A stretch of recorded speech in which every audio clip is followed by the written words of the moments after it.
네, 구글의 노트북 LM은 내 문서들을 올리고 얘를 바탕으로 대화나 검색을 할 수 있는 AI입니다. 원래는 미국에서만 런칭을 했는데 드디어 한국을 포함해서 200개국 이상의 글로벌 런칭하게 되었습니다. 그래서 한국어도 지원을 합니다. 이 서비스가 리서치나 글쓰기, 정보 분석에 큰 영향을 끼칠 것이라고 생각을 하는데요. 함께 살펴보셨으면 좋겠습니다. 일단 서비스는 노트북 lm.google.com에서 사용할 수 있습니다. 여기서 새 노트북을 눌러서 노트북을 생성을 하겠습니다.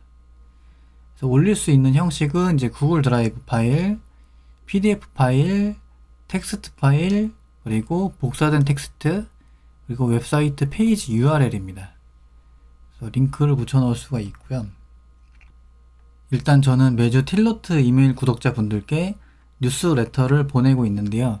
뉴스레터를 만들어 주는 거를 한번 진행을 해 보겠습니다.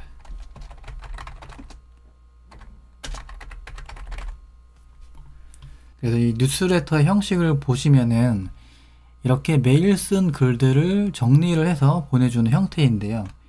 이거를 노트북 LM을 통해서 한번 만들어 보겠습니다. 이 노트북 LM에서의 핵심은 이 출처를 추가를 해주는 건데요. 여기에다가 웹사이트 페이지 URL을 추가를 해 보겠습니다.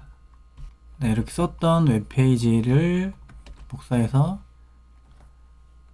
추가를 하겠습니다. 이렇게 추가를 하면 이제 노트북 가이드가 나오게 되는데요. 요거는 나중에 좀 더 자세하게 한번 다뤄보겠습니다.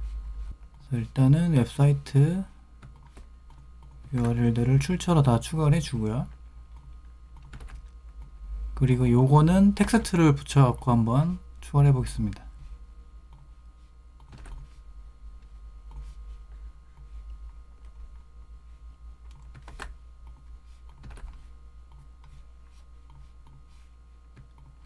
그리고 하나는 이제 PDF로 변환을 해갖고 한번 추가를 해볼게요. 네, 이렇게 PDF로 변환이 됐는데 이 파일을 직접 추가 한번 해보겠습니다. 네, 그리고 올릴 수 있는 출처의 한계에 대해서 궁금하실 것 같은데 약 50개 정도의 출처에서 대답을 할 수가 있습니다. 그리고 각 출처당 5만 개 정도의 단어를까지 처리를 할 수 있다고 합니다. 그래서 지금 이 모델이 사용하는 게 제미나이 1.5%거든요. 그래서 100만 토큰 컨텍스트를 활용을 해서 긴 문서도 쉽게 처리할 수 있습니다. 네, 그리고 채팅창 옆에 있는 노트북 가이드를 눌러서 사용을 해보겠습니다. 이 노트북 가이드는 이제 출처들을 다양한 형태로 변경을 할 수가 있는데요. 이렇게 질의응답도 있고 스터디 가이드, 목차, 타임라인, 브리핑 닥, 요약하기가 있습니다. 그래서 저는 이 요약하기로 한번 요약을 한번 해볼게요. 이렇게 하면 이 5개의 출처를 전부 다 모아서 하나의 브리핑 요약으로 생성을 해주고요. 그리고 이 새 메모에 요약 브리핑이 표시가 되게 됩니다. 자, 이런 식으로 브리핑이 나왔고요. 이제 어느 정도 출처들의 내용을 잘 요약을 해서 표시를 해주는 것을 확인할 수가 있습니다. 그래서 이 노트북 LM은 이렇게 출처, 이 소스를 바탕으로 인공지능을 활용을 해서 채팅을 할 수가 있는 거거든요. 그래서 이 자료를 바탕으로 뉴스레터를 한번 생성을 해 보겠습니다. 그래서 이를 바탕으로 틸러트 독자들에게 보낼 뉴스레터의 초안을 만들어줘 라고 진행해 보겠습니다. 네, 이렇게 뉴스레터의 초안을 빠르게 생성하는 것을 알 수가 있죠. 그리고 이제 중요한 거는 이렇게 출처 표시를 통해서 원문을 쉽게 확인할 수 있습니다. 그래서 이거를 인라인 사이테이션이라고 하는데 이거를 통해서 팩트 체크를 편리하게 할 수가 있죠. 그리고 이 내부에서 활용하는 기술은 RAG이거든요. 그래서 내가 이제 어떤 질문을 했을 때 이에 관련한 정보를 의미 검색으로 찾고 이제 이를 바탕으로 대답을 하는 기술입니다. 이 기술을 활용을 해서 여러분의 문서를 바탕으로 대답을 해주는 AI입니다. 그래서 이 의미 기반의 검색을 할 수 있기 때문에 한번 세부적인 검색을 한번 해볼게요. 그래서 퍼플렉시티 페이지스가 있는데 이거에 대해서 질문 또는 검색을 한번 해보겠습니다. 네, 이거를 보면은 이제 제가 쓴 글을 바탕으로 정확하게 대답을 해주는 것을 알 수가 있죠. 그래서 물론 이제 할루시네이션도 있기는 한데 기본적으로 자료를 바탕으로 다시 쓰는 거기 때문에 할루시네이션 자체가 적은 편입니다. 그리고 PDF는 이제 긴 걸 하나 올려서 좀 질문 한번 해보겠습니다. 네, 카이스트 미래전략 PDF인데요. 한 60페이지 정도 됩니다. 여기서 보면 이제 빅블러 현상이라는 게 있는데, 이 빅블러 현상에 대해서 한번 물어보겠습니다.